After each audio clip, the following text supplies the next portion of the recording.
11ஆம் வீட்ல கேது இருந்தா உடனே நாங்கலாம் சொல்றது, "அப்பாடி! கேதுன்றது 12 கட்டத்துல எங்கேயாவது தானடா இருக்கணும். 11ல தான் இருக்கு. Something super." ஏன்னா 11ன்றதுல எந்த ஒரு பிளானட்டுக்குமே நெகட்டிவ் பண்ணக்கூடிய ஒரு எலிமெண்ட்டே இங்க இல்ல.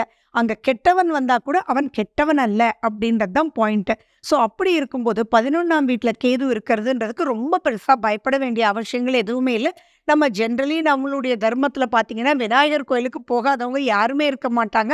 ஸோ விநாயகர்ன்றது நம்ம இதுக்குள்ளேயே வந்து ஊடுருவி வந்துட்டார். அப்படி இருக்கும்போது ரொம்ப பெருசா கவலைப்பட தேவையில்ல. Just go on the flow அப்படின்னு வச்சுக்கோங்க.